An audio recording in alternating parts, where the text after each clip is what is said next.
The storm came without warning. Not that Eleanor Whitmore would have slowed down even if she'd known.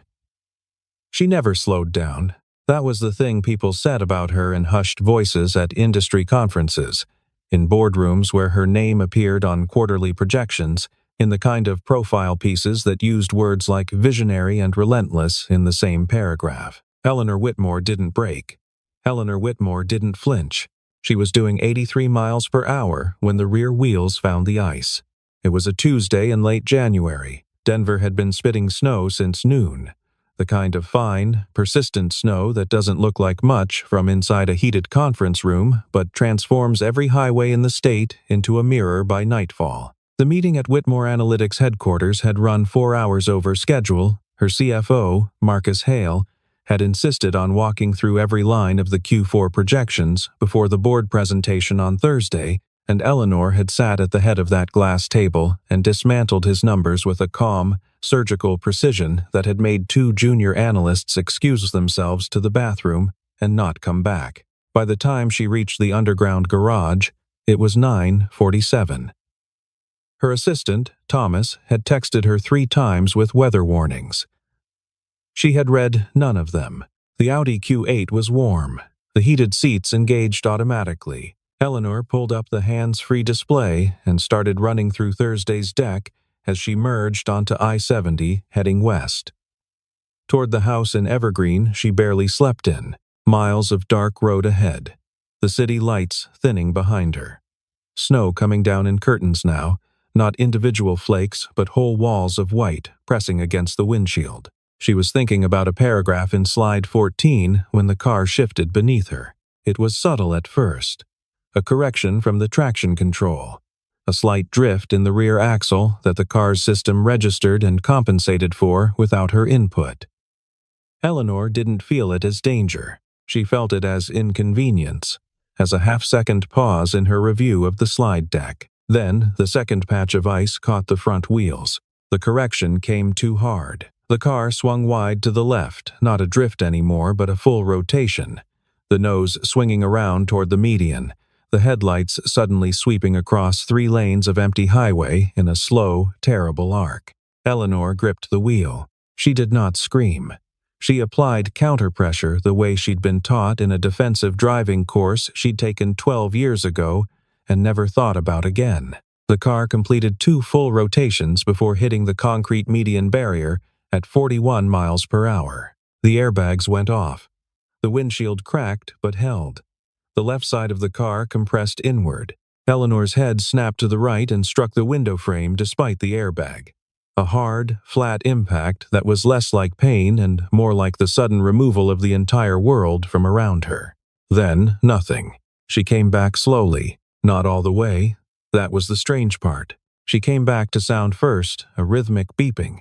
Footsteps, the hiss and click of machines she couldn't name, and then to a kind of muted physical awareness, her body present but distant, like she was receiving signals from it through several feet of cotton. She could feel the shape of a bed beneath her, the pull of something attached to her arm, the weight of a blanket that was too thin. She could not open her eyes. She tried. She sent the signal, clearly and deliberately, the way she made every decision, with full intention and total commitment. Nothing happened. Her eyelids did not move. Her fingers did not respond. Her tongue lay heavy and useless behind her teeth, but she heard everything. The first voice was male, clipped, professional. A doctor, she would realize later, explaining to someone in the hallway that the patient had sustained a severe traumatic brain injury in the accident, that there was significant swelling, that she was non-responsive to verbal and pain stimuli, that they would know more in 48 hours, but that family should be notified and should be prepared. A pause. Then, she doesn't have family, not that we've been able to reach. Another pause. There are representatives from her company downstairs. Eleanor lay in the dark and listened. And for the first time in longer than she could remember, she was completely, utterly still. They came in pairs, mostly. Marcus Hale and the company's general counsel, a woman named Patricia Crane, arrived first. Eleanor heard them before she saw them. Not that she could see anything. Heard the specific rhythm of their footsteps. Marcus's deliberate and heavy. Patricia's sharp and measured, a woman who wore her authority in her shoes. They stood at the foot of her bed. There was a silence, the kind that contains a calculation. "She looks bad," Marcus said. "She looks like she's asleep," Patricia said. "That's what bad looks like." Another silence. Eleanor heard the soft sound of someone shifting their weight, the rustle of a coat. She imagined Patricia crossing her arms. She had seen that posture 1,000 times across conference tables. "The Thursday presentation," Marcus said. "We're going to have to postpone, or proceed without her. The board won't. The board," Patricia said carefully, "will have to adapt to new realities. If she's not functional in 72 hours, we have a fiduciary obligation to provide continuity of leadership. That's not callousness, Marcus. That's governance." Eleanor listened. She had hired Patricia Crane 8 years ago, paid her $640,000 a year, trusted her with the company's most sensitive legal decisions. She had once called Patricia the most reliable person she knew, which was, in retrospect, a very particular kind of compliment. "The voting trust," Marcus said, "her block is 41%, which is not 51%. A pause. Longer this time. Eleanor heard the hiss of the ventilation system, the distant sound of a phone in the hallway, the beeping of her own monitors, steady and indifferent. "We should be careful," Marcus said, and he sounded almost uncomfortable. Almost like the man Eleanor had hired 12 years ago, the CFO who used to bring her coffee on late nights and argue with her about growth rates with something resembling genuine passion. "We are being careful," Patricia said. "We are being responsible." They left 11 minutes later. Eleanor had been counting. The second visitor was someone Eleanor thought of, still as a friend. Diane Holloway had been in Eleanor's life for 9 years. They had met at a Women in Tech Summit in San Francisco, bonded over terrible wine and a shared contempt for a panel moderator who kept rephrasing their answers in simpler language. They had dinner 3 or 4 times a year, exchanged a particular kind of knowing message when something absurd happened in the industry, showed up for each other at the 3 or 4 events each year that felt genuinely important. Diane sat beside Eleanor's bed and held her hand. Eleanor felt the warmth of it, that at least. She felt the warmth, and for a moment something in her chest loosened, something that had been clenched since she woke to darkness. Then Diane's phone buzzed. She didn't let go of Eleanor's hand. But Eleanor heard her shift, heard the small sound of the screen unlocking. A text, received, read, a text, composed and sent. Eleanor could hear the soft percussion of the keyboard, then another, and then, so quietly that it was almost not there at all, almost just breath. God, this is going to complicate everything with the Series D. She didn't say it to anyone. She said it the way people say things to themselves when they believe they are alone. A reflex, an honest thought escaping before manners could catch it. She put her phone away, held Eleanor's hand for another 7 minutes, said, "Come back, Ellie. We need you," in a voice that sounded, if you weren't listening closely, like love. Then she left. Eleanor lay in the dark, 41% of the company. The Series D. Governance. Fiduciary obligations. She had built Whitmore Analytics from nothing, from a spare bedroom and a second-hand server, and the particular kind of desperation that follows losing everything, and now, 72 hours after an accident she didn't choose, the people she had trusted with that thing were standing at its edges and calculating what they could carry away. She had known this world was cold. She had built herself to survive it. But knowing a thing and lying still in the dark while it happens to you are, it turns out, not the same thing at all. In the spaces between visitors, Eleanor thought about her father. She thought about him the way you think about someone you've spent a long time not thinking about, in fragments, in sensory flashes, in the particular quality of a certain kind of winter light. He had died when she was 16, a cardiac event, gone between a Tuesday morning and a Tuesday afternoon, while Eleanor was sitting in AP Chemistry learning about bond energies. Her mother had already been gone by then, a different kind of leaving, a slow withdrawal that had started when Eleanor was 9 and ended when she was 12, and they moved across town, and her mother stopped returning calls. Eleanor had no siblings, no extended family who stayed close. She had gone from high school to a scholarship, to college, to a series of internships, to a startup that failed, and then another that didn't, and then Whitmore Analytics. And somewhere in that progression she had, very efficiently, replaced the need for people with the acquisition of things that could not disappoint her. Systems, data, projections, control. She had been, she thought now, lying immobile in a hospital bed in Denver, listening to the ventilation system, very good at it. At building things, at making herself necessary, at surrounding herself with people who valued her enough to stay close without her ever having to be vulnerable enough to need them. She thought about her college roommate, a girl named Sarah Brennan, who used to leave notes on the bathroom mirror that said things like, "You worked too hard today, rest, and I saved you the last of the pasta," and who had drifted away gradually over a decade of unreturned calls and rescheduled plans until she was just a name on a holiday card list that Eleanor's assistant managed. She thought about the man she had almost married, a fund manager named Gregory, who had said, the night he ended things, "Eleanor, I don't think you're capable of letting anyone in," and whom Eleanor had dismissed at the time as someone who mistook her self-sufficiency for a wound. She had driven home from that conversation, she remembered now, without music, without a phone call to process it with anyone, without even the particular relief of crying. She had driven home in silence and opened her laptop and worked until 2 in the morning, and had told herself, and believed it, she had genuinely believed it, that this was not avoidance. This was just who she was. This was just how she was built. Lying still in the dark, she was less certain. She had built a wall and called it a boundary. She had called her distance professionalism, her control strength, her loneliness focus, and it had worked. By every external measure, it had worked beautifully, and she had arrived at this bed with 41% of a company worth $900 million, and no one in the world who had come to this hospital for her rather than for what she represented. The machines beeped. The snow pressed against the window.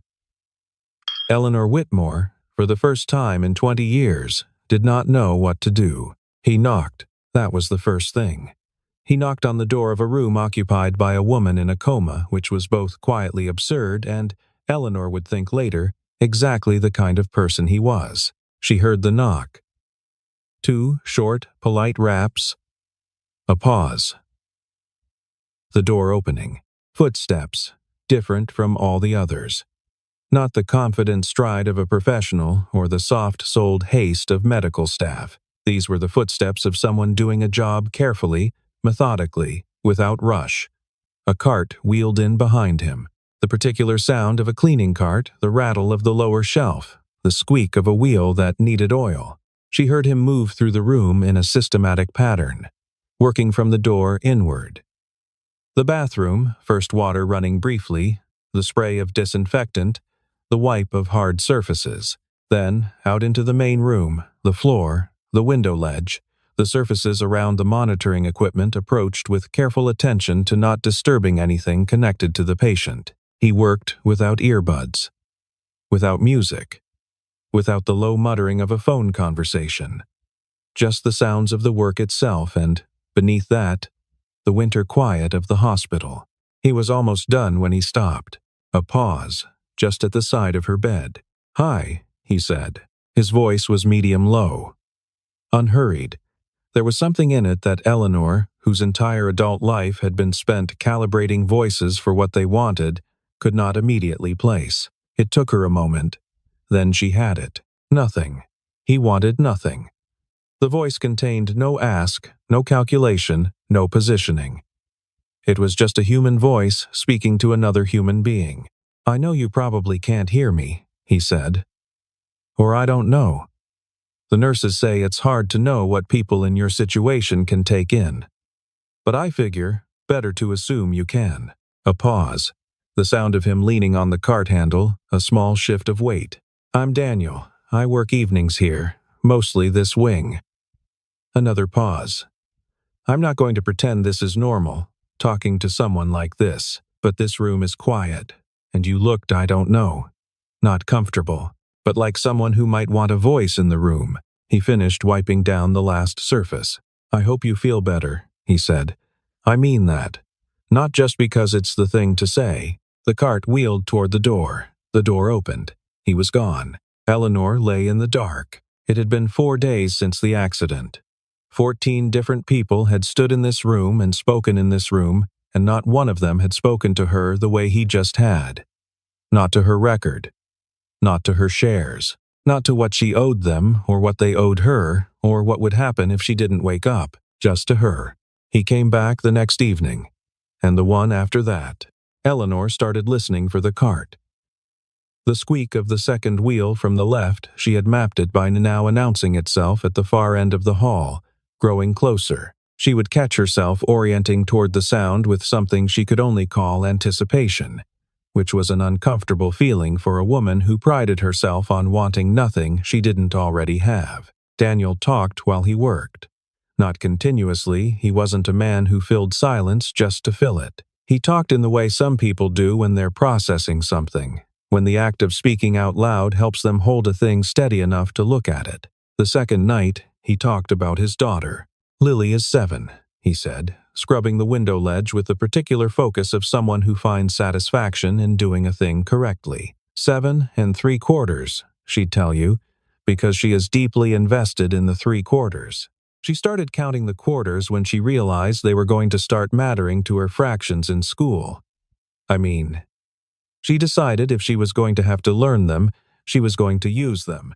Eleanor heard the smile in it. The particular warmth a parent gets when a child's personality asserts itself as something distinct and real. She wants to be a marine biologist, Daniel continued. Or a pilot. Or a marine biologist who also pilots the planes that take marine biologists to the ocean. She's not super concerned with feasibility at this point, which I find, honestly, very healthy. He moved to the monitors. Careful there, slow, not disturbing the connections. Her mother, my wife, Rebecca, she was the one who taught Lily to argue like that. Always told her, figure out what you want first, then figure out how to get there. Don't work backward from what other people say is possible. A pause. Long enough that Eleanor wasn't sure if he was going to continue. Rebecca died 22 months ago, he said. Ovarian cancer. She was 33. The room held the words. I'm still, I don't know. Working out how to do this, the single dad thing. I had a different plan, you know? Not a detailed plan, just a general understanding that we were doing this together. He exhaled slowly. Lily keeps a photo of her on the nightstand. She talks to it sometimes. I haven't figured out whether to say anything about that or just let it be what it is. The cart squeaked toward the door. Sorry, he said. That was probably a lot. I don't usually. A short, almost embarrassed laugh. The night shift does something to your head. Everything feels more honest at night, or maybe just less supervised. He left. Eleanor thought about Rebecca. She thought about a woman she would never meet, who had told her daughter to figure out what she wanted first. She thought about the nightstand photo and a 7 3/4-year-old who talked to it. She thought about her own father's photograph, which was in a box in a closet in the Evergreen house, which she had not looked at in, she realized, several years. He brought her on a Sunday afternoon. Eleanor heard them in the hallway, first his voice, low and explaining something, and then a smaller voice asking a question.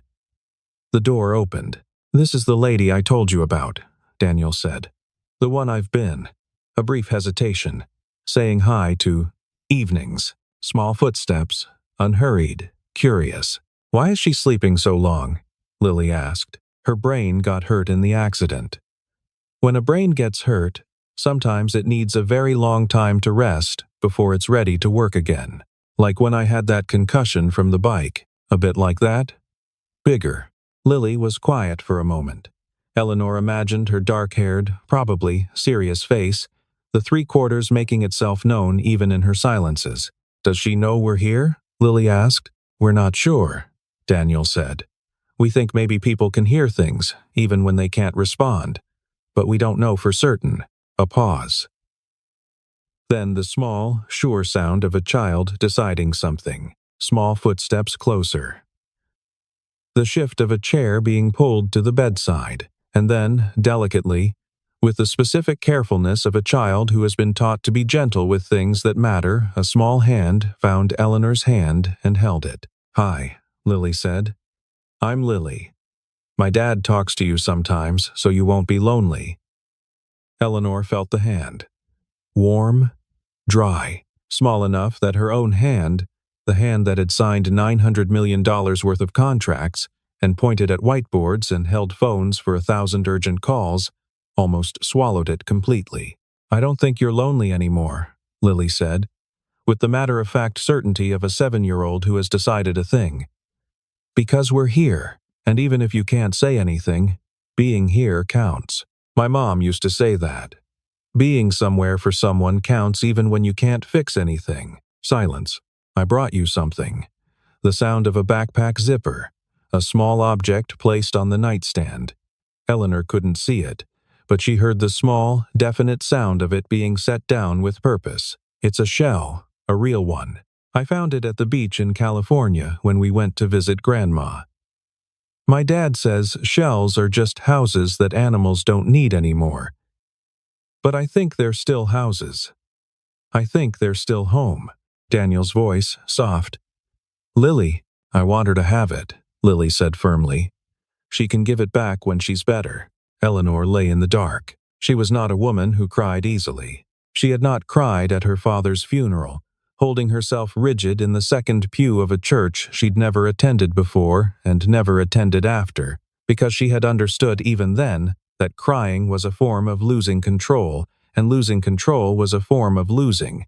Full stop.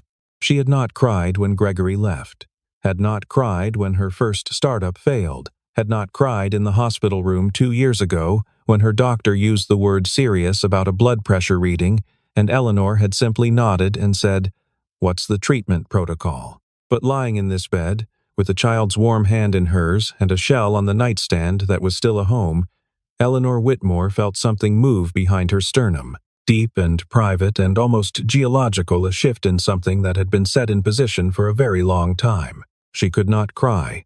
She could not speak. She could not squeeze the hand back. She could only lie still and feel it, and feel it, and feel it. The week that followed was a study in human nature. Marcus came twice more. The first time, he was careful, professional, appropriately solemn. The second time, he came with a man Eleanor didn't recognize, an outside consultant, from the tone of it, someone being quietly introduced to the company's operations in the event of a prolonged leadership absence. They spoke in the particular low, urgent registers of people who need things not to be overheard. Eleanor heard every word. Patricia Crane came once, alone, and spent most of her visit on her phone. Before she left, she stood at the foot of the bed and looked at Eleanor with an expression Eleanor could not see, but could hear in the silence, the particular silence of someone calculating odds. A junior analyst named Brent, whom Eleanor had hired 6 months ago and had spoken to perhaps 5 times, came and sat for 20 minutes and said nothing at all, and then left, which Eleanor found, unexpectedly, the most touching of all the professional visits. He had come with no agenda she could detect. He had simply come. Diane did not return. The nights were the clearest time. The hospital quieted. The professional visits stopped. Eleanor was alone with the machines and the building's infrastructure, sounds, and her own thoughts, which had become, over these days of enforced stillness, stranger and more honest than they had been in years. She thought about the word powerful, how she had built her life around it, around the accumulation of power as a form of safety.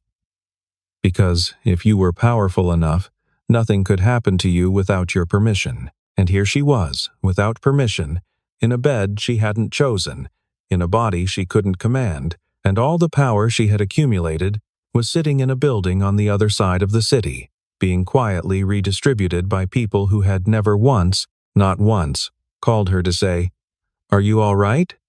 Not the company. You. Daniel came on Thursday. He was quieter than usual. He worked through the room in his usual methodical way, and when he got to the monitors, he stopped the way he always did. But he didn't start talking right away. He stood there, and Eleanor heard him breathing, slightly heavier than usual, and she thought, something happened. Lily asked about her mom today, he said finally, out of nowhere. We were making dinner, she was helping with the pasta. She likes to do the timer, and she just said, "Dad, do you think Mom can see us?" And I said, "I hoped so." And she said, a pause. "I don't know if we are doing okay," he said. "We're doing. I don't know about the okay part." But Lily seemed. He stopped. She seemed sure about it. She seemed to need it to be true, and maybe that's enough. Maybe the being sure is its own kind of truth. He finished the monitors. "I heard there's maybe a position in Colorado Springs," he said. "Hospital, there needs someone with my certification. Better pay. Better hours, which means better time with Lily. I've been sitting on it for a week because I don't know." He moved toward the door. "I'll probably take it," he said. "If you're still here and you can hear this, I hope you're okay in there. I think you're probably a person people underestimate. I don't know why I think that. Just a feeling." The door closed. Eleanor lay in the dark. A person people underestimate. He had no idea who she was.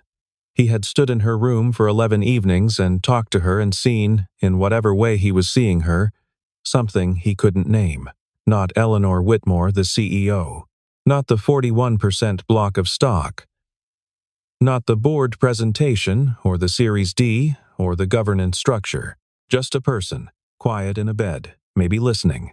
She lay in the dark and thought, I want to wake up, not for the company, not for the board, not to reclaim her 41% or her corner office or her position in any of the rankings she appeared in. She thought about a 7-year-old who talked to a photograph on a nightstand. She thought about a woman named Rebecca who had said, "Figure out what you want first." She thought about a shell on the nightstand that was still a home.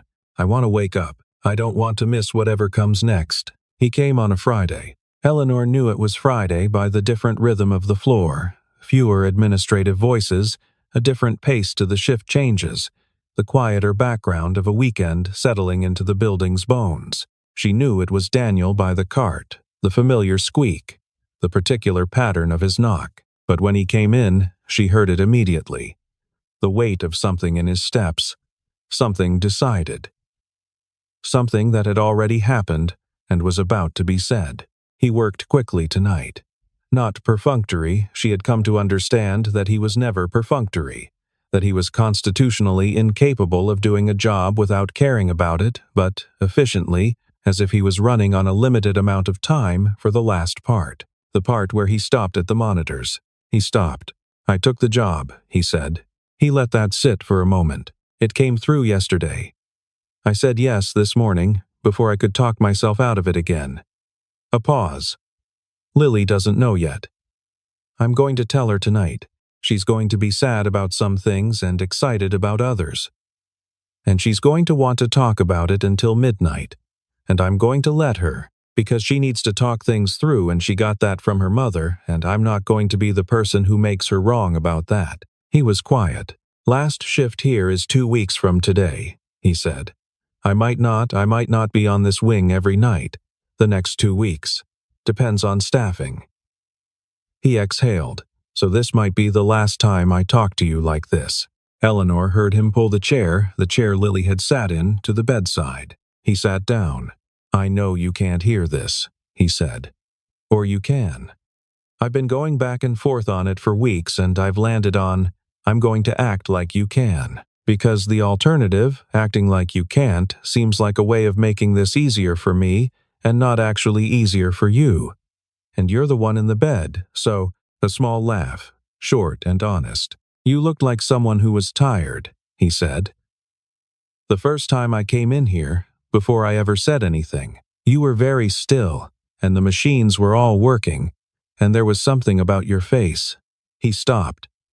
I've seen a lot of patients. It's part of the job. And I've learned to not look, exactly, but notice. And I noticed that you looked like someone who had been running for a very long time. The room was very quiet. I hope you rest, he said. I hope whatever you needed to rest from, I hope this was enough of it. And I hope when you wake up, if you wake up, I hope you have people around you. Real ones. He stood. The chair slid back. My daughter left you a shell, he said. She's going to ask me if you still have it. I'd like to be able to tell her yes. He picked up the cart handle. Take care of yourself. Whoever you are. The door opened. The door closed. The cart squeaked down the corridor, growing fainter. The second wheel from the left marking his progress until the sound turned a corner and disappeared. Eleanor Whitmore lay in the dark. She thought about the shell. She thought about whoever you are said with no edge, no irony, no diminishment. Just honest acknowledgement that she was a person he didn't know, and that it was enough, that she was worth talking to anyway. She thought about her father in a box in a closet in the Evergreen house. She thought about Sarah Brennan's notes on the bathroom mirror. She thought about a 7-year-old telling a photograph. I think she can see that we're doing okay. Something shifted. Not metaphorically, actually shifted.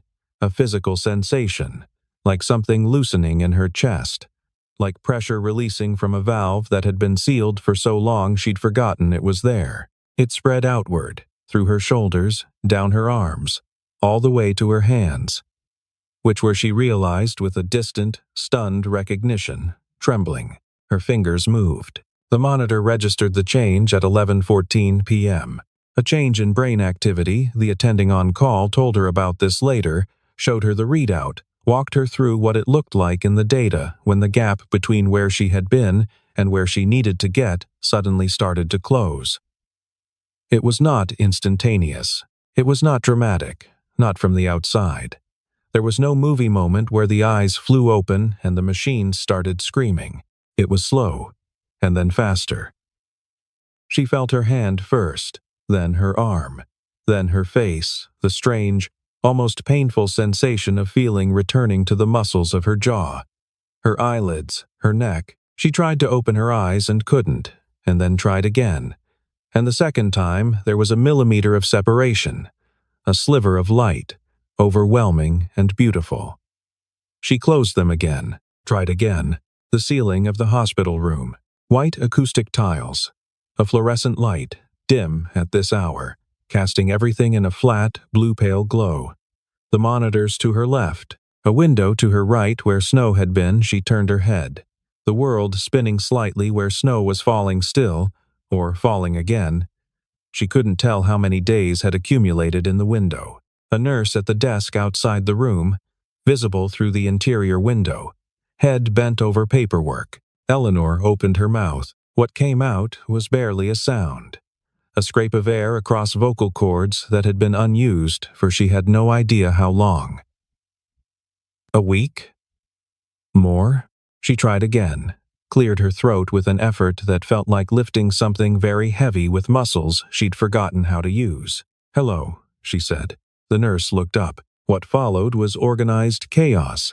The attending called in, a rapid neurological assessment, lights in her eyes, hands on her reflexes. Questions asked and answered her name, the date as best she could estimate it, the name of the president, whether she knew where she was. She answered them all. She answered them with the clear, flat precision of a woman who was assembling herself back into functionality in real time, pulling herself together through sheer will and the particular kind of controlled focus that had, in another context, built a $900 million company. When the immediate flurry had passed and the attending had gone to write his notes and the floor nurse had settled back into the room to monitor, Eleanor turned her head toward the nightstand. The shell was there. Small, pale beige, the kind that catches light interestingly if you angle it right. Still a home. She lay back. "I heard everything," she said quietly. To no one in particular, or to everyone, or to herself. The nurse looked up. "I'm sorry?" "Nothing," Eleanor said. "Can you get me a phone?" Recovery was not fast. Eleanor had expected, because she was Eleanor, because efficiency was the architecture of her thinking that waking up would be the hard part, and that the waking up would be followed swiftly by a return to function. This was not how it worked. The brain, she was told by a neurologist named Dr. Paxton, who had the unhurried directness Eleanor found she suddenly preferred in people, needed time, deliberate time, the kind that could not be accelerated by force of will. "You've spent your whole life pushing through things," Dr. Paxton said at their first proper consultation, 12 days after Eleanor's recovery. "Your brain is asking you to stop doing that for a specific and limited period, because it is engaged in work that pushing through actually disrupts.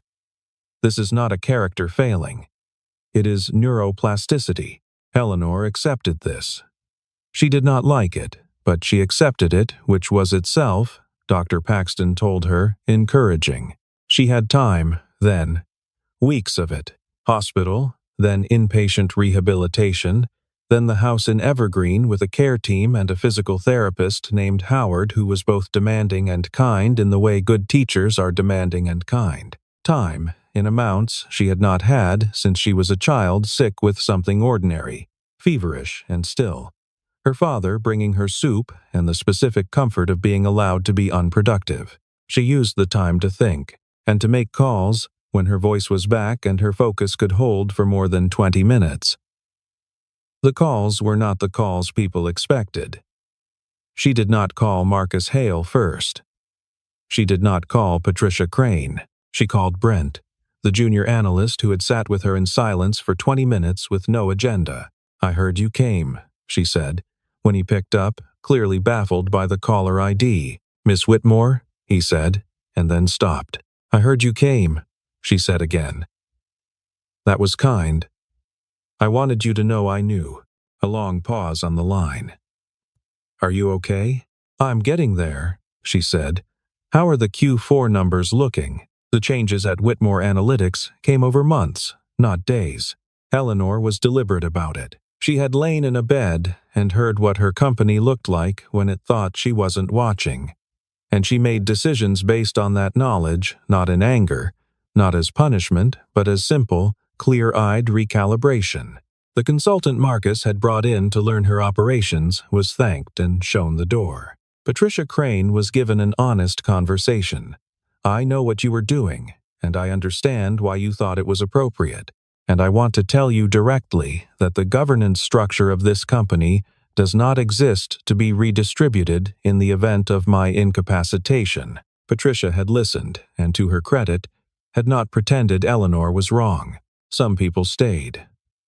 Brent, who turned out, in the months that followed, to have the sharpest pattern recognition instincts on the analytics team.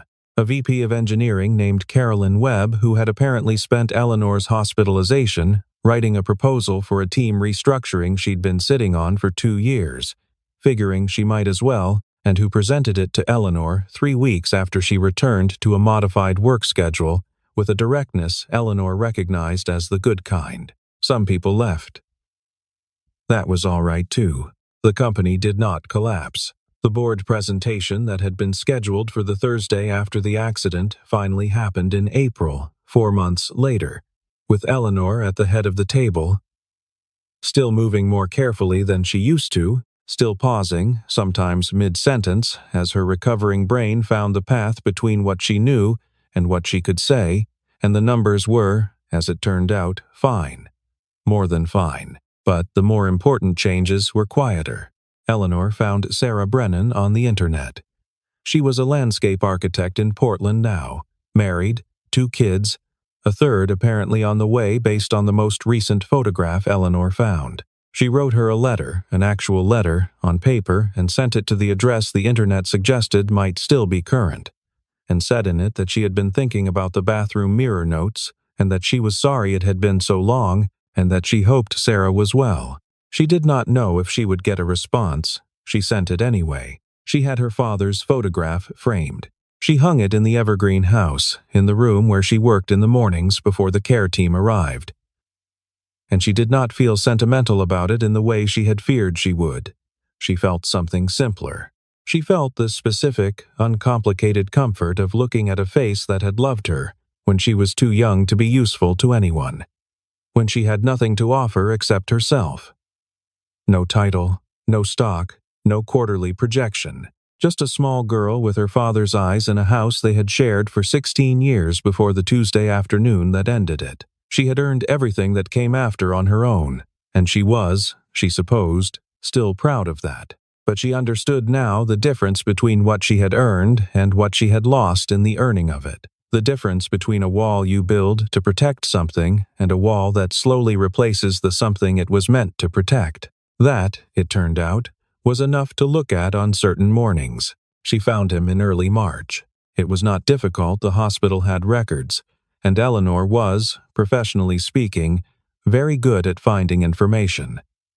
She knew he had transferred to a hospital in Colorado Springs in mid-February. She knew, from a single, careful conversation with a nurse on his former floor, who clearly adored him, that he had taken Lily to see the aquarium in Denver 2 weekends prior, and that Lily had apparently needed to be gently removed from the jellyfish exhibit because she had decided to stay there permanently. The nurse had laughed, telling it, the kind of laugh that carries genuine fondness.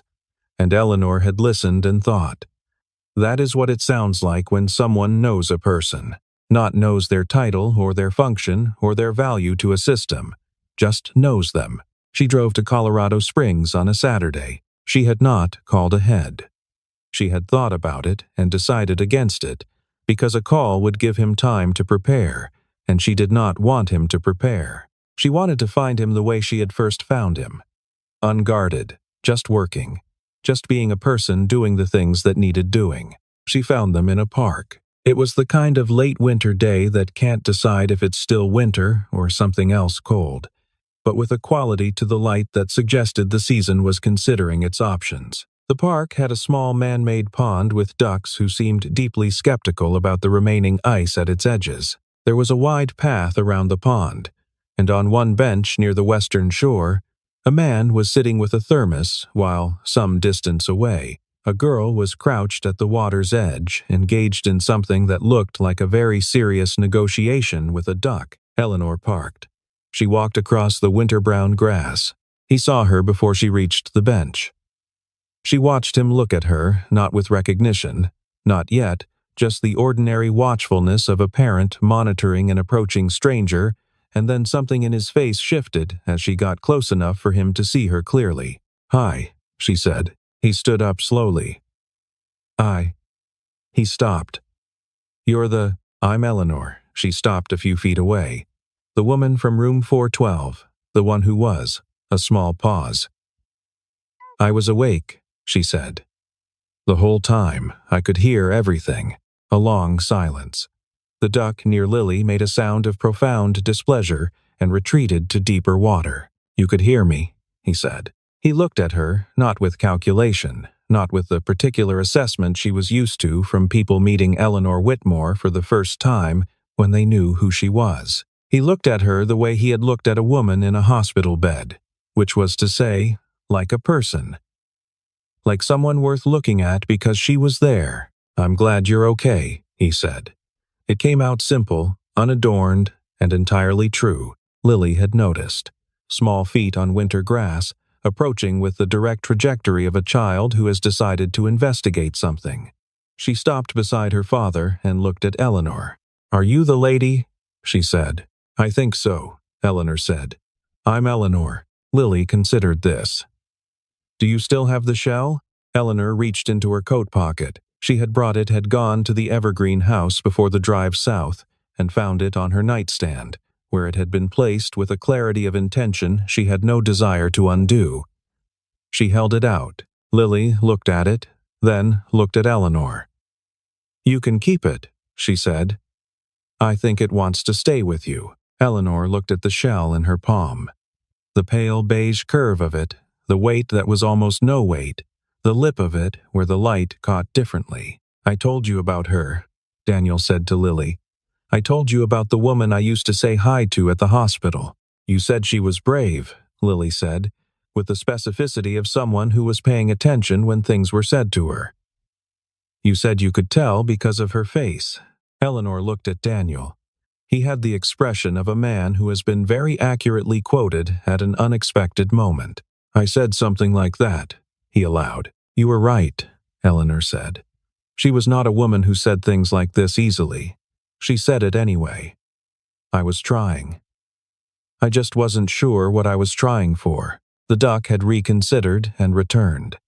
Lily crouched down again, reaching into her coat for what appeared to be half a piece of bread she had been saving specifically for this purpose. Daniel looked at Eleanor.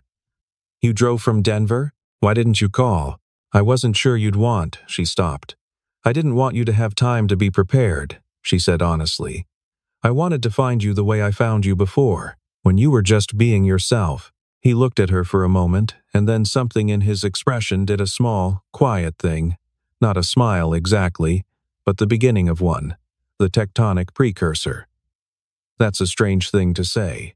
"I know, but I think I understand it." They stood in the March cold, the water behind them. Lily engaged in earnest cross-species diplomacy at the pond's edge, the sky the color of old silver.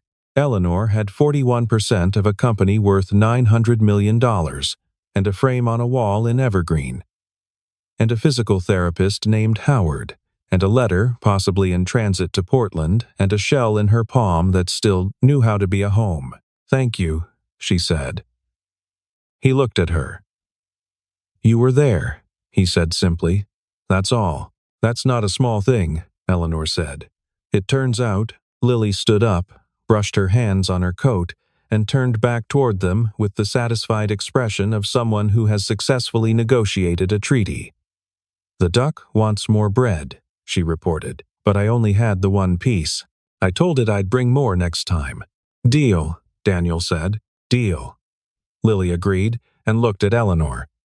"Are you staying?" Eleanor looked at the pond, at the skeptical ducks and the winter pale light and the path around the water and the bench with the thermos and the ordinary, unguarded texture of an afternoon that wasn't trying to be anything other than what it was. She thought about the long drive back north on a highway she knew better now, in winter light. She thought about the shell in her hand. "For a while," she said. Lily nodded, satisfied, and took her father's hand, and turned back toward the pond. Eleanor stood in the cold and felt the weight of the shell. Very small. Almost nothing. The kind of thing that fits easily in a pocket, that you can carry with you without noticing the weight, the kind of thing you carry anyway. For a long time she had believed that wealth was a wall. The higher you built it, the safer you were. She had been right about the wall, and wrong about what it kept out. What it kept out was this: a park in winter. A child who negotiated with ducks. A man who knocked before entering a room. The ordinary, irreplaceable weight of being somewhere for someone. Even when you can't fix anything. Even when all you can do is be there. That's enough. That counts.